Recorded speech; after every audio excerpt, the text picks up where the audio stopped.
9, 8, 7, 6, 5, 4, 3. Tonight, for the first time in this referendum campaign, Labour Minister meets Labour Minister to discuss the arguments for and against Britain's continued membership of the Common Market. Roy Jenkins, Home Secretary, long-term supporter of British membership and President of the Britain in Europe campaign, and Tony Benn, Secretary of State for Industry, the man who fought for this referendum and one of the leading opponents to the Common Market.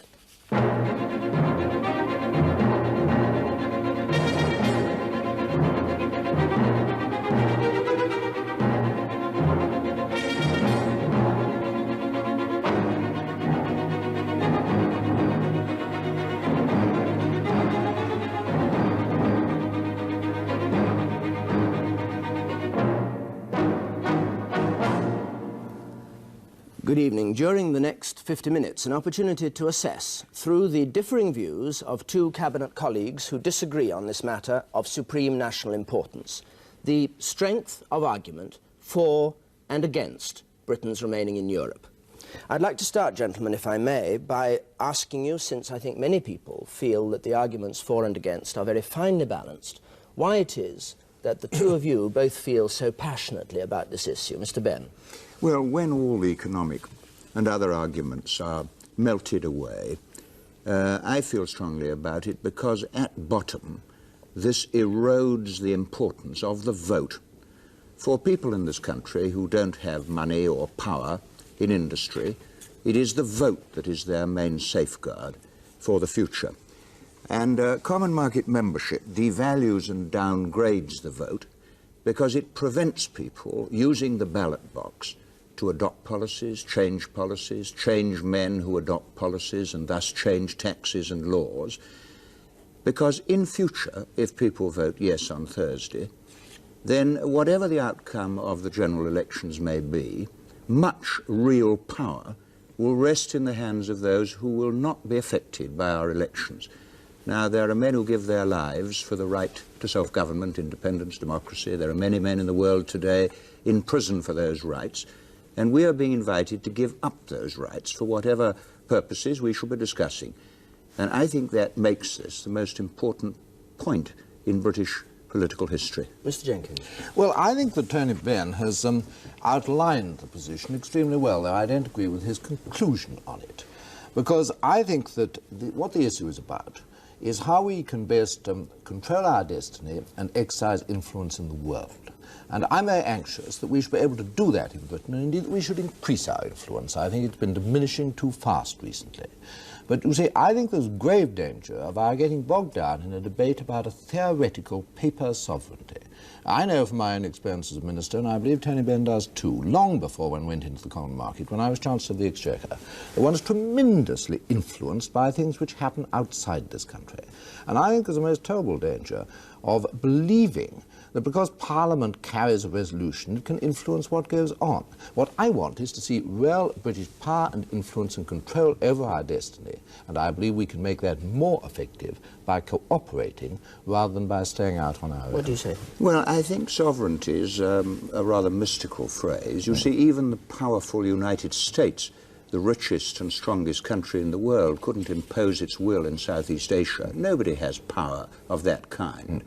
The question is whether, in a world where you do not have total power, you have the right to decide how you respond to a situation where you are dependent upon others. Now, the Canadians, who are relatively small on the northern frontiers of the United States, if they were to adopt this argument, would have joined the United States years ago. We have struggled, and we really have struggled for centuries, to win the right to hire and fire our lawmakers.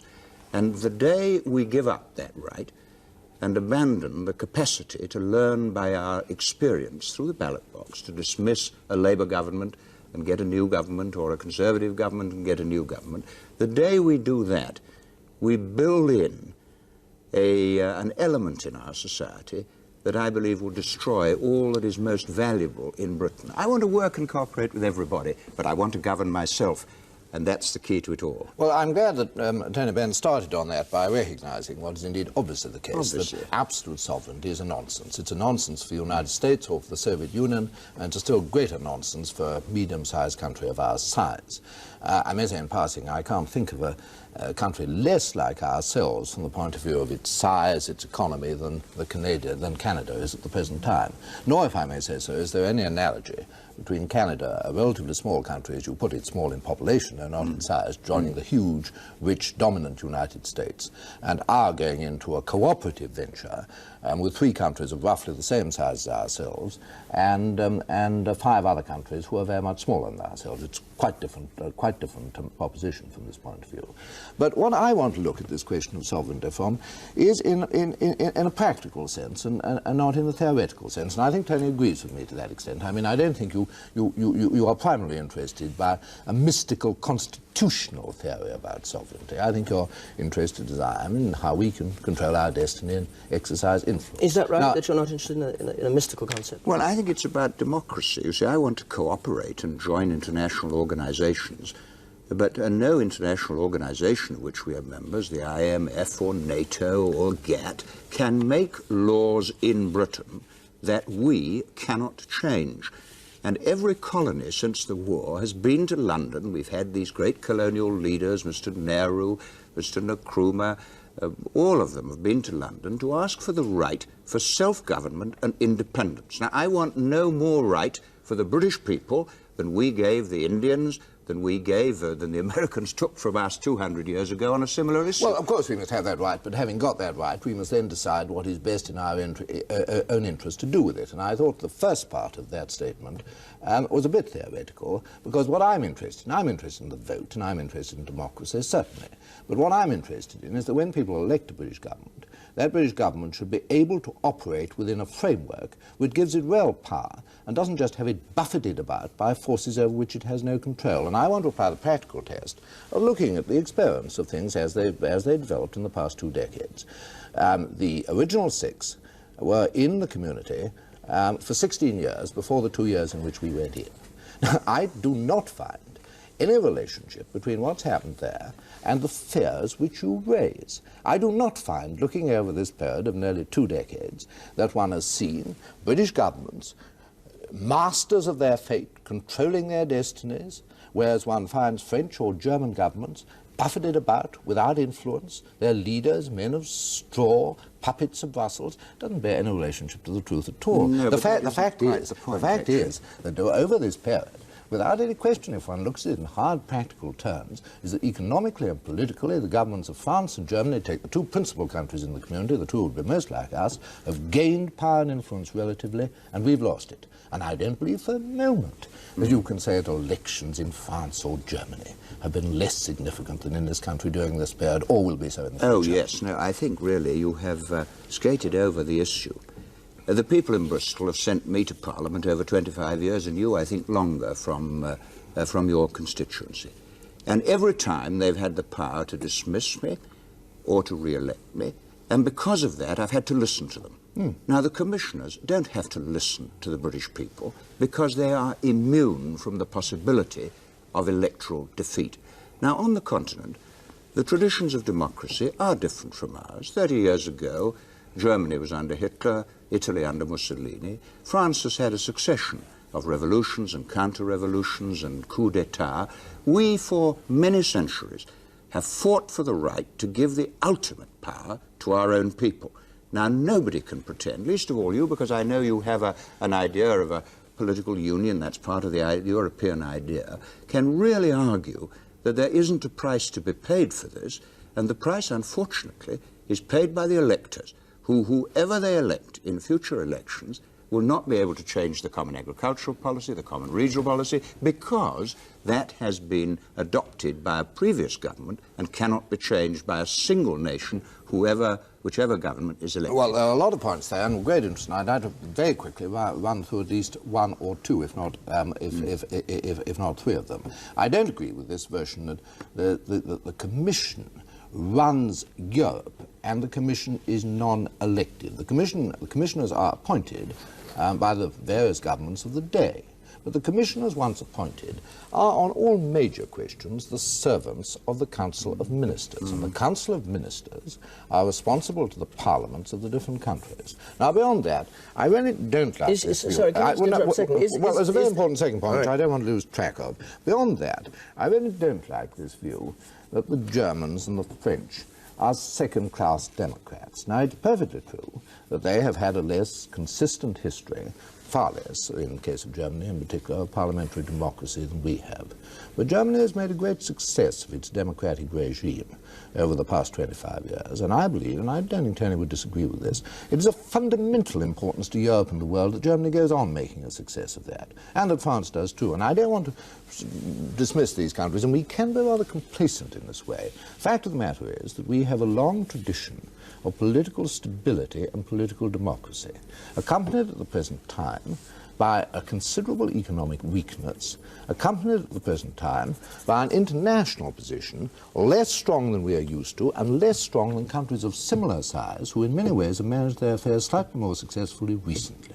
Now, I believe that in these circumstances, bringing our political tradition, which could be eroded but is still there, and amalgamating it with economic success and new dedication to political democracy. And nobody decry this, because the advantages of keeping secure democracy in Germany and keeping the old Franco-German quarrel deeply buried and replaced by a real alliance of cooperation is immensely important to all of us. I believe that by doing this, by this amalgamation of our strengths and weaknesses and their strengths and weaknesses, we can make a great deal better Europe and a better world. We've talked now in general about sovereignty, and perhaps we'll come back to some of those points later on, because they inevitably affect every particular example of the consequences of remaining in Europe as we come to them. Can we deal with a very specific point, Mr. Benn, which you have made consistently during this campaign, and which you've been bitterly criticised for, and that is your view, stated at the beginning of the campaign, that 500,000 jobs had been lost by Britain being a member of the common market. And could you just first clarify one point, whether you still take the view that they've been lost, or whether they're imperilled, as I think you've been saying more recently? Well, let me give the argument, because it is crucial. Roy said a moment ago, in a sense, that we must give up some of our political liberty in order to enjoy some this... of our political sovereignty, which is a quite different matter. Pool our sovereignty. Well, no question of giving up liberty at all. And well, give up the liberty... Don't put words like that. No, but give up the liberty to decide our policy through the ballot box in pursuit of some economic advantage. Now, before we entered the common market, we were told by Mr. Heath that it would be a bigger market. It would improve our trade with that bigger market. It would lead to a boost in investment as a result of that bigger market. It would create jobs for our people, that was his phrase, and it would benefit the regions. Now, we've had some experience of 2.5 years in, and what they show is this, and nobody has disputed the figures because they are government figures, and they are these. In 1970, because we live by manufacture, in 1970, we sold £300 million a year of our manufactured goods to the Six, more than we bought from them. In 1972, we were in balance. In 1974, they sold £700 million more of manufactured goods to us, and in the first 3 months of this year, they sold at an annual rate £937 million more than we sold to them.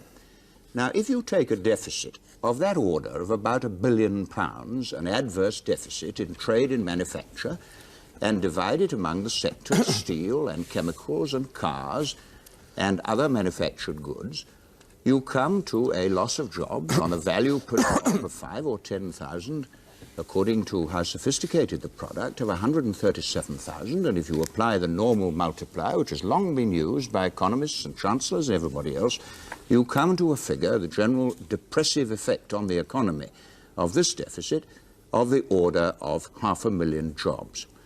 Now, if you compare this with our performance in the rest of the world, you will find that far from having a billion deficit, as we've got with the common market against all the forecasts by the pro-marketeers, you have a surplus in manufactured goods of the rest of the world running in the first 3 months at nearly £4 billion a year.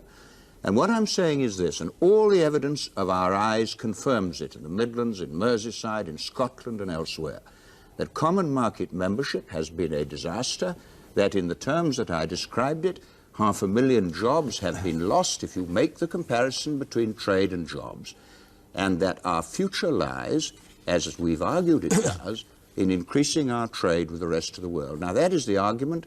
Those are the facts. Nobody's attacked the figures, though there's been some argument about the interpretation of them. Mr. Jenkins, what do you say? Well, I'm afraid I must say that I do regard this argument as being nonsense.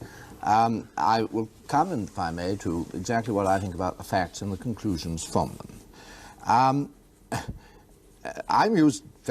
Have been used to dealing with balance of payments problems. I had quite an experience from 1967 to 1970 when we succeeded together, and Tony was there as an economic minister, as Minister of Technology at that stage, in turning what was then a record deficit into a record surplus. And on the basis of my experience then, which was very close and very detailed, I suppose engaged my mind almost more than anything has ever done in my life so far, I deny absolutely that the great and damaging growth in our deficit, which is certainly there, has been due to membership of the community. And how Tony can argue about the experience of the past 2 years, making no allowance, apparently, for the fact that during the 18 months from the end of 1973, the whole Western world, leave aside ourselves, leave aside the European community, from Japan to the United States, has been rocking on its heels as a result of the most decisive shift in the balance of world economic power which we've known for a generation at least, because of the quadrupling of oil prices, and that therefore we've had the most recession repaired throughout the whole Western world, the community or any other continent which we've known. And of course this has had a sharp effect on employment levels here. But I do not agree that this is as a result of our going in. And I would like to ask Tony, if I may, a number of questions on this. Can I just put one question to you? Well, you can put one question to me, certainly. But if I may put some to Tony Benn afterwards. Absolutely, that's what you're here for, Mr. Jenkins, but I'm also here just to put the occasional question. Do you accept the principle that a deficit on balance of payments has a direct correlation with jobs in this country? No, I'm not talking about the EC, but just a deficit and jobs. No, I don't, and I would find that totally impossible to reconcile with the fact that Germany, for instance, though its unemployment is now falling rapidly, has had a mammoth balance of payment surplus accompanied by higher unemployment than it's known in the past year or so. So I don't accept that theoretical position. Thank you for clearing that up. To begin with, so let that be absolutely. But I'd like to ask Tony Benn, first of all, whether he accepts the stepping up of the 500,000 to 750,000, which one of the ministers in his department did very soon after he'd done that, and how, if he believes that 750,000 jobs have been lost, or even for that matter 500,000 jobs, whether he seriously believes that had we not gone into the community, it would be the case today that if one took 750,000, we would have an unemployment rate of little over 50,000. If one took 500,000, we would have an unemployment rate of under 300,000, both of which, the one fantastically, unbelievably lower than anything we've known since the war, and the other one of the very lowest figures we've ever had since the war, at a time when, because of worldwide recession, there has inevitably been a rise in unemployment in every country in the world. And when I may say, it's been rather exacerbated in this country recently by the very high rate of inflation. And how Tony Benn can discuss these issues of jobs and employment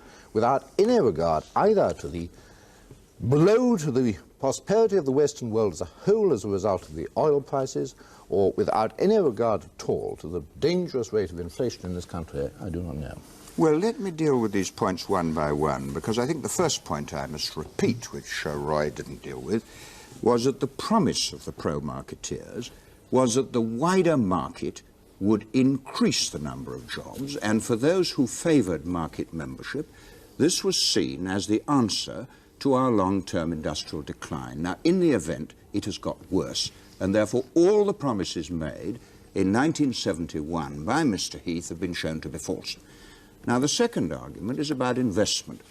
I remember, and you will, in 1967, when we discussed it in the Cabinet at that time, that even a decision to apply, it was said, would lead to a flood of investment. We did sustain investment quite successfully when we were in power to 70 by direct methods of our own.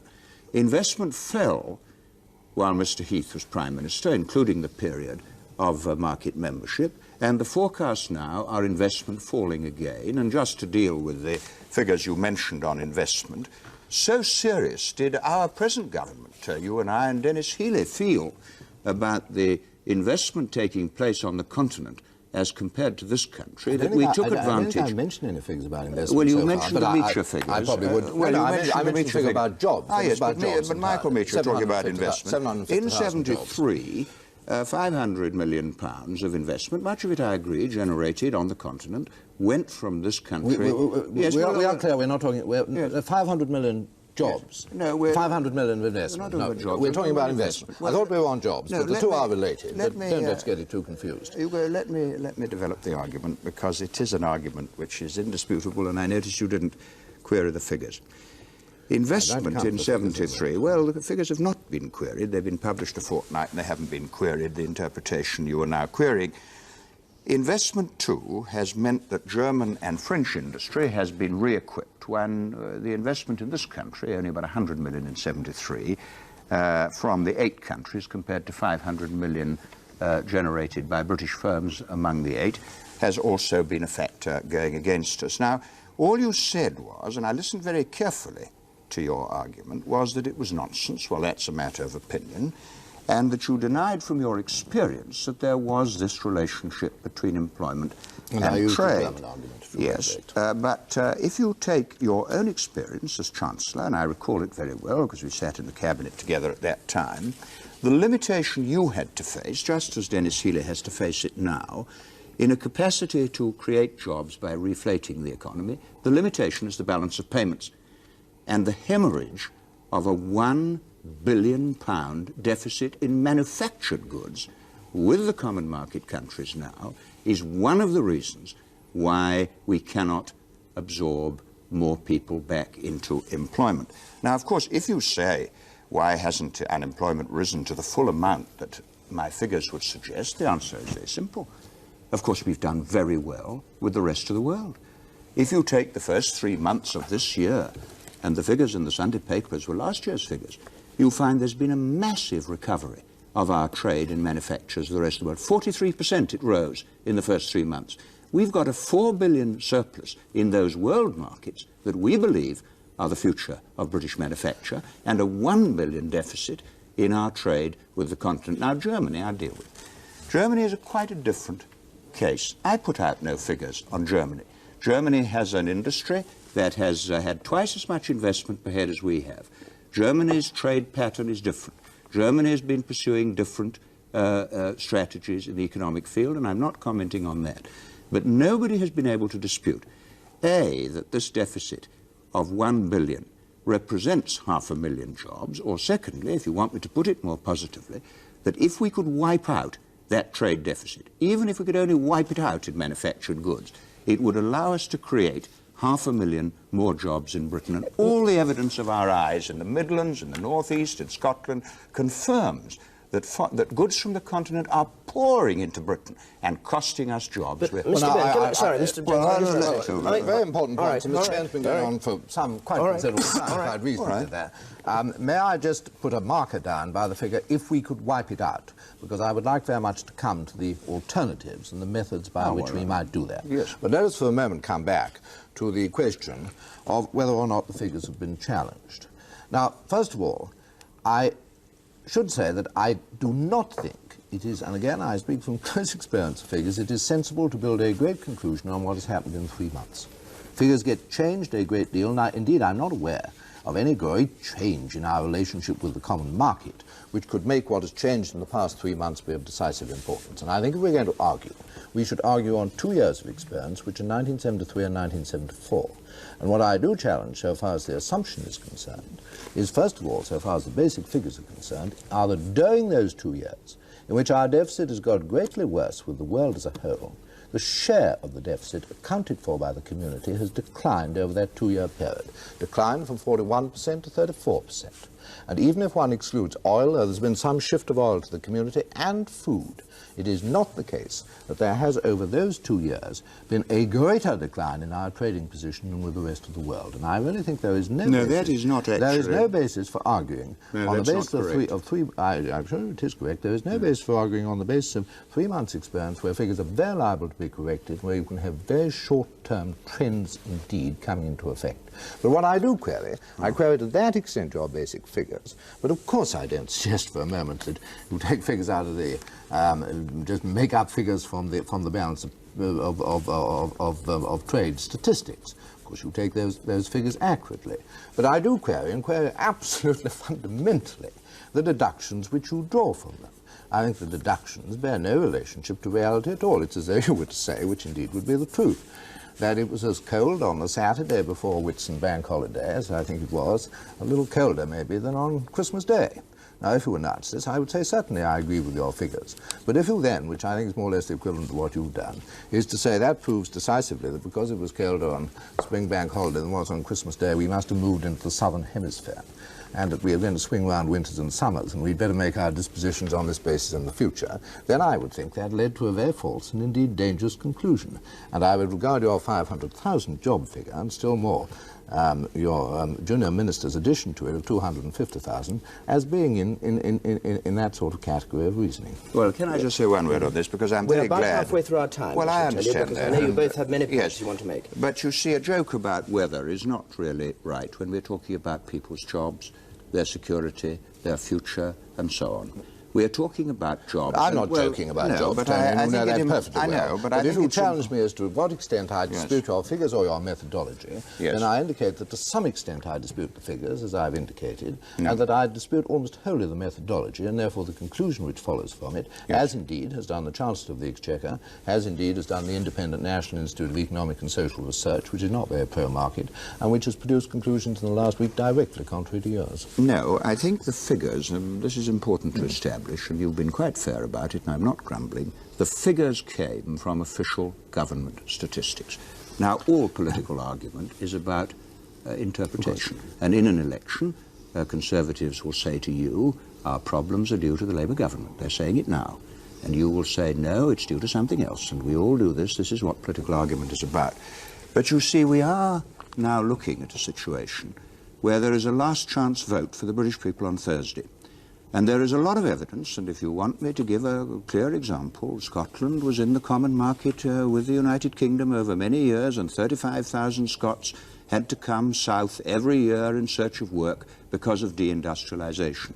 There is enough evidence, and it's available to our eyes to see that the centre of British industry, or the centre of industry in the community, will move to the Ruhr, that we will lose manufacturing jobs at an accelerating rate, that our real growth market is with the rest of the world, and that this will not only affect factory workers, car workers, engineering workers, steel workers, imperial typewriters moving to Germany, singers in Glasgow moving to Germany, not only affect them, but white-collar workers, and then the pressure for cuts in public expenditure, now very strongly urged by Conservative spokesmen, means that public servants, local government officials, and others will be affected.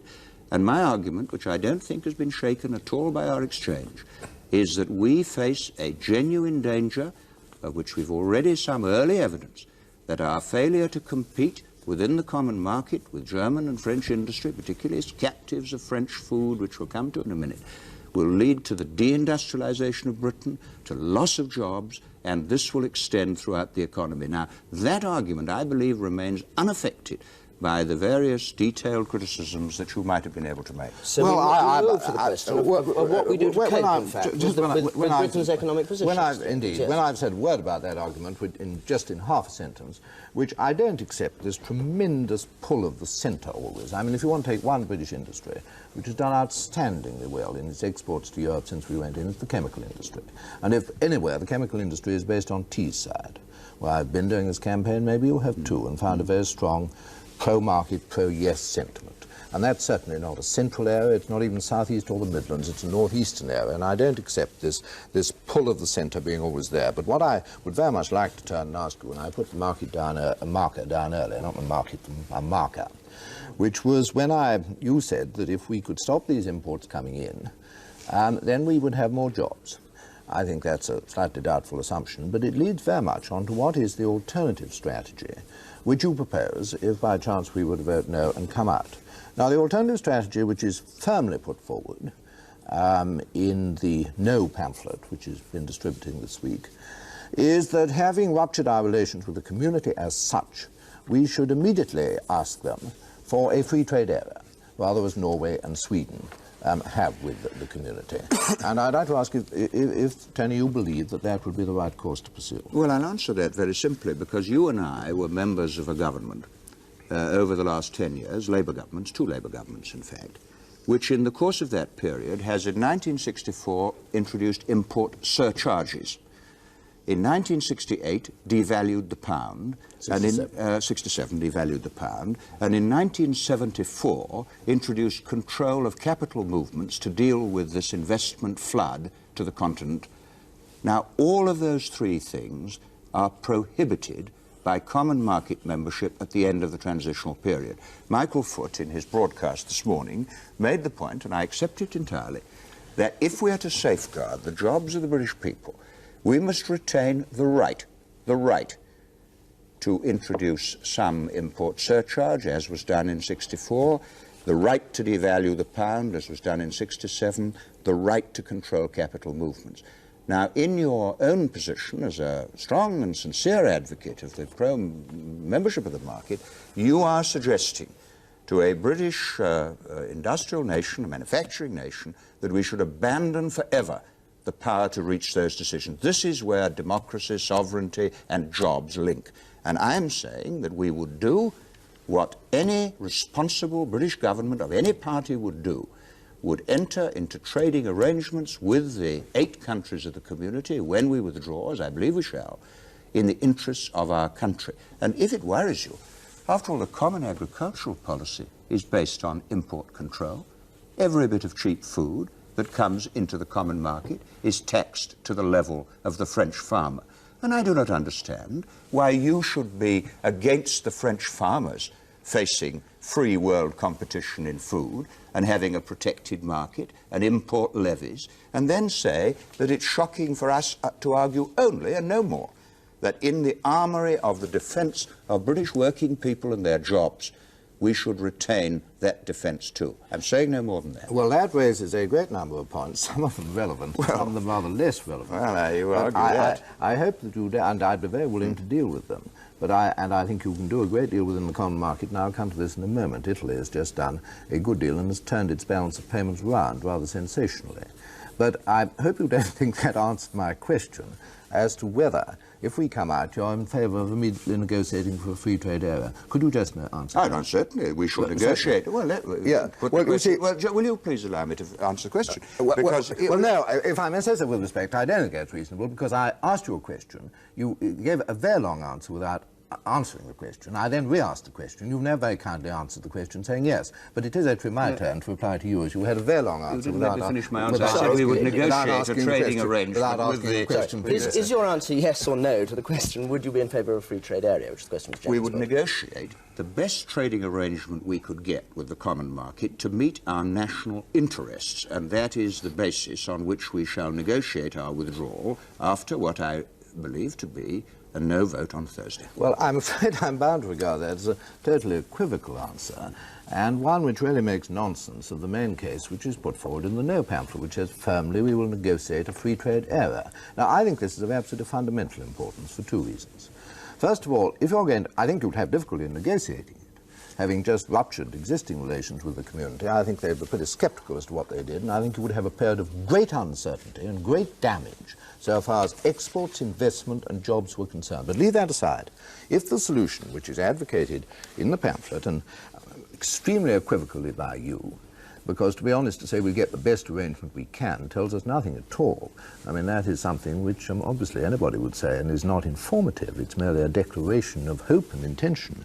But if the policy is to negotiate a free trade area, then be no doubt at all that negates the whole of our case, that if we could keep out these imports. Because one thing you absolutely cannot do, Tony, is to go to people, particularly when you've just ruptured an existing arrangement with them, and say, now we want a new arrangement, and the basis of the new arrangement is going to be a free trade area. But there's just one thing we must say to you before you kindly sign on the dotted line for the free trade area, and that is, as a matter of fact, we don't intend the free trade area to include free trade so far as your imports to us are concerned. And this really is a proposition which one cannot begin to sell to anybody. And if, therefore, you are in favour of a free trade area, which is the official position of the antis, then all this argument about keeping out goods, even if it did save jobs, which I'm doubtful about, falls by virtue of that. Secondly, I think it's extremely serious indeed. The fact that I put it in, I hope, a good-humoured way doesn't mean it's not serious. Secondly, it would undermine a very large part of the sovereignty argument, because I think you'll know from your experience that, in fact, as a matter of fact, curiously, on a point of reminiscence, the greatest interference from abroad which I ever recollect in something we wanted to do industrial in this country was not in this government, but in the previous Labour government, when as a result of our membership of EFTA, we had to cut down the size of the aluminium smelter programme which we were undertaking. And in fact, the members of EFTA, the free trade area members, Norway, Sweden, Austria, have to accept all the rules from Brussels. The only difference is that they have no part in forming them, whereas we inside have a voice, a powerful voice. And I am in favour of the pooling of sovereignty, but not of the giving away of sovereignty. Well, I think, may I first of all take your points one by one? First of all, I do not for a moment anticipate we shall have difficulty in negotiating the best trading arrangement with the What do you mean by the best trading arrangement? Is it a free trade area or not? The arrangement that suits us best. And I tell you why, because we are their very best customer. Can you imagine, what are the Germans to say to us, Roy? Be common sense for a bit. Are they going to threaten they won't sell us their Volkswagens? Are the French going to threaten not to sell us their butter? The Italians going to deny us the right to buy their wine? Let me deal with it now. We are the best customer of the community, and I've never heard a supplier insult its best customer. We're in a very strong position. Now, secondly, of course, we will have the right, when we've left the community, to free ourselves from being a captive market of the French uneconomic food farmers, the farmers, which will be a benefit to us, and we will have the right to invest in the recovery of our own industry, free from the control under Article 92 of the Commission. Now, what I object to very strongly, and we're not being personal, but in the way this argument is presented by the pro-marketeers in this campaign, is the idea that having gone into this club on the grounds it would make us rich, we are now told 2.5 years later that we're so poor, beggars can't be choosers, and therefore we can't come out. We've really got to have confidence in this country's capacity to survive with world markets, as we've always done, with the right to buy food where it's cheapest, including French food, and with the right, I'm asking for no more than the right, to do what you and I have done as colleagues in the Labour governments over 10 years, if it's necessary, to impose import surcharges, to devalue, and to control capital movements.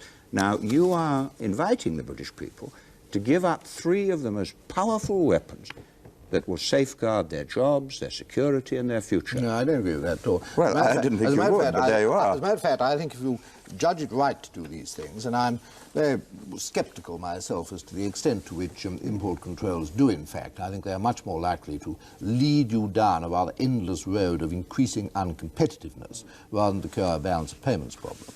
And I'm very sceptical of the effect to which import deposits, which we did in '68, had an effect upon the balance of payments, for instance, as opposed to credit restriction at home. But leave all that aside. I believe, actually, you could do all these things if you wanted to more in the community than you could in a free trade area. And you have given no real indication, no economic indication at all as to what you would do, except to say our position would be immensely powerful. We'd tell them what sort of arrangement they wanted, and they'd come begging us to do it. And I think this is, I just finished this, I think that is a very complacent view to take indeed. We sell 34% of our exports to the community, and they sell 8% to ours. of theirs to us. And I think the view, no doubt, we would have a certain interest in trading relations mutually, even if we came out. But the view that we are in an immensely strong position and they would come begging to us is a very complacent view indeed. Are you saying that the government would have all the freedom it needed to control the British economy, to develop it, to strengthen it in the way that Mr. Benn feels it needs strengthening, inside the market, that it can do anything it wants? I think that in practice you can do almost anything which you want, and you can do as much as this as you can within a free trade area, accepting rules within such a free trade area. Would there be any situation where you felt that... I gave the specific example that the biggest restriction I've seen in practice, as opposed to rather theoretical hobgoblins which are sometimes produced, occurred when we were members of EFTA and not when we were members of the community. But of course, what is of crucial importance, and here Tony Benn and I will certainly agree, is a level of investment in British industry. And I think if you believe we've lost investment in the market, if we decided to go out, you'd see a much worse position so far as that is concerned. But you see, the basic difficulty of your argument is that there is a price to pay in our own democratic control of our economic policy, and you are really denying that price exists. Now, I don't know what your current view on political federation is, but most of the really serious pro-marketeers, and I include you in this category over a very long period, actually believe in an economic and monetary union, in a move towards political union, in a merging of control of our economy over a much wider range of policies. Now, to suggest that entering the market will make no real difference, I think gives a lack of credibility to this argument, because I think you'd be the first to admit that an economic and monetary union, which Giscard d'Estaing indicated the other day the French and the Germans and the Benelux countries might go for, even without Britain and Italy, which he said had permanent and deep-seated economic problems, that such an economic and monetary union would deprive elected governments, and hence the voters, these are the people I care about, not ministers, they can live on their own, but the voters have got to have the right to elect a government that will do things to protect their jobs, even if it does mean some import restrictions, devaluation, or control of capital movements. And you're demobilizing the British people, I think, of these major powers, and then saying, look, it doesn't make any difference. Now, I think that's not altogether presenting the price the British people are actually being asked to pay. I think an economic and monetary union is a long way off. Do you believe in it? But I take your central point. Do you believe in it? Do you believe in it? I think as a long-term objective, yes, it could be highly desirable.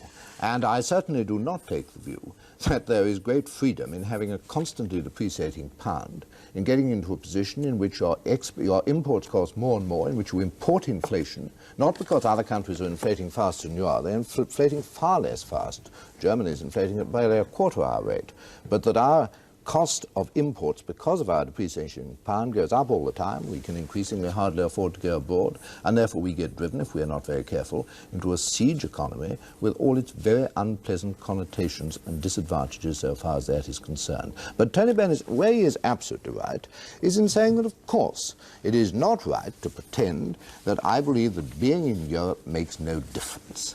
If I were going to pretend that, I wouldn't have fought this issue as I have fought it over the past 15 years.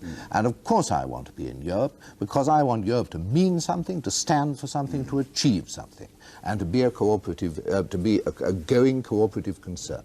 And although I don't believe that a federal state is on the horizon, certainly not within the lifetime, even of you, Mr. Dimbleby, let alone myself or Tony Benn, I don't think a federal state probably will ever suit Europe in a strict sense of the word.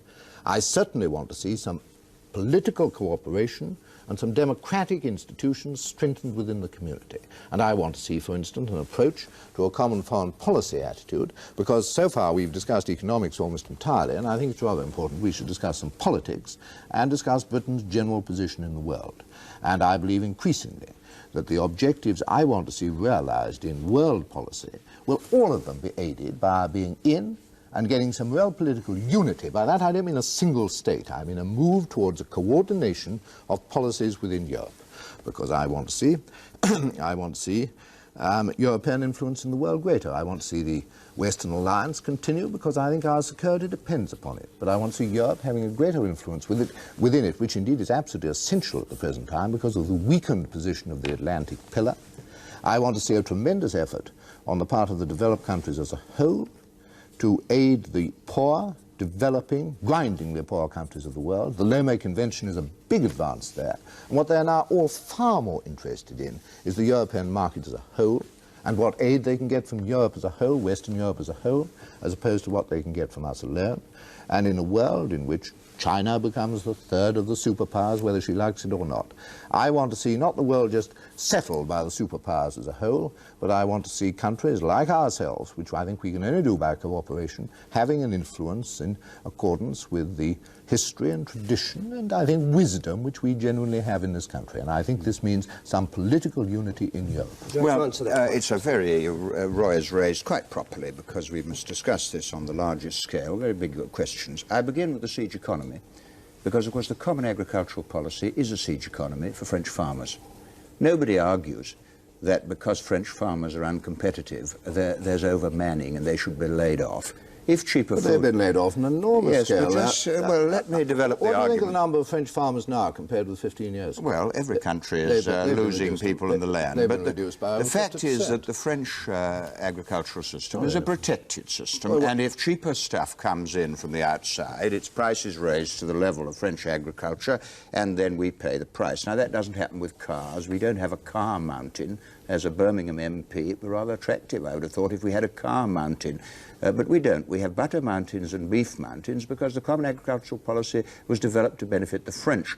And if you read de Gaulle's famous veto speech, he said the common agricultural policy would be a crushing burden on the British economy. And he never thought that Mr. Heath would go on his knees and accept it.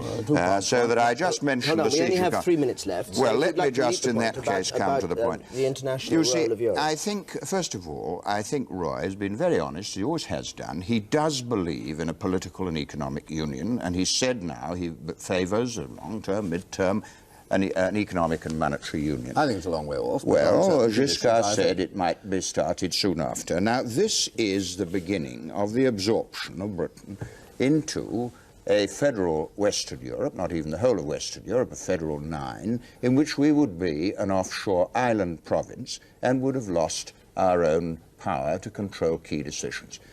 Now, I do not believe the world belongs to the superpowers. America paralyzed to some extent by its internal divisions. The Russians facing revolt among the Eastern European countries. China, will it survive the death of Mao as a united state? The fact is the world belongs to those governments that stay closest to their own people. You hear so many complaints about big comprehensive schools, remote local authorities. Actually, people want decisions closer to them, and the identity and character and above all democratic tradition of the British people is the best we can offer to a world in Mr. Benn, hold on a second, Mr. Jenkins. Mr. Benn, 5 years ago you were saying exactly the opposite of that. You were arguing for Britain to be in Europe. Well, read all your quotations which were prepared before the programme. David Dimbleby. But Mr. Benn, you did say this, and I'm just curious to know why you changed your view on something so fundamental as that. But this has been quite a decent debate. I haven't quoted what Roy said about the referendum. Well, there's nothing wrong in holding a view in 1970s. No, Mr. Benn holding a different view in 1975. We all know that Tony Benn is perfectly entitled. Absolutely entitled. Has changed his mind about Europe over the past 4 to 5 years. Yeah. I'd sometimes like to know why he's changed his mind and why some of his objections weren't there previously. But that's not the issue. Well, and you have, in fairness, on the referendum. I think I've been fairly consistent. On the referendum, on the referendum, you resigned on the referendum and have accepted it, and that's I've accepted the referendum, and I'm fighting as hard as I can to get what I believe we will get, a yes answer, which I believe will be strongly in the interests of the people of this country. But in a careless way, I agree with what you were saying at the end. I think there are a lot of decisions which should be devolved downwards to more local units. But there are some which, if they are to be taken at all, have to be taken internationally and not nationally. But none separated from democratic control, Roy. When you pretend none separated from democratic control, therefore let's make the community, let's first of all have it with the Council of Ministers as it does, having a very effective control, and then let's make it more democratic. But if you pretend, What I think is the absolutely wrong position is that everything must be done at Westminster, nothing should be devolved to Bristol or Birmingham or street localities or whatever it is, and nothing either should be done internationally. I want some movement both ways, and I think there are a lot of decisions But the which, ultimate unless they are control taken must be left with internationally, the people. Unless they are taken internationally, will not be taken at all. National governments will be impotent. Talk of internationalism will be meaningless humbug, and I think that Britain will get into a steadily weaker position. Now, I don't believe that's necessary. I've got great confidence in this country, and I believe that this country can do just as well out of the community as the members of the community can, and can help itself and help Europe and help the world. Very briefly. I think that the power to govern ourselves must remain with the British people, cooperate worldwide, trade worldwide, join the United Nations, be members of international communities, but cut the umbilical cord that links the lawmakers with the people, and you destroy the stability of this country. Internationalism in theory, And but not in practice, when you've got a group of neighbours who want to work with you, of which you're part, and you're asking the British people now To destroy take democracy. a terribly disruptive decision To destroy at a time of parliamentary great democracy. fragility for the British economy, No. and to subject themselves to great dangers in the future. Gentlemen, and I there- don't believe they won't do that on I think Thursday. they will. There I No, must no. stop you. I think Thank they you will. both very much indeed for taking part in this discussion. There are occasions when the interviewer has to sit back and let the two protagonists discuss, and that's what I've done this evening, and I've been quite happy to, as a matter of fact. But if Mr. Benn will forgive me, I'll end by quoting him just once more, and completely non-partisanly. He wrote several years ago, "The searchlight of publicity shone on the decision-making processes of government would be the best thing that could possibly happen." Well, I hope that tonight's Panorama has briefly illuminated those processes. It may be the last time it happens since after Thursday. We're assured by the Prime Minister that their freedom to argue, at any rate in public, comes to an end. Gentlemen, thank you both very much again, and good night.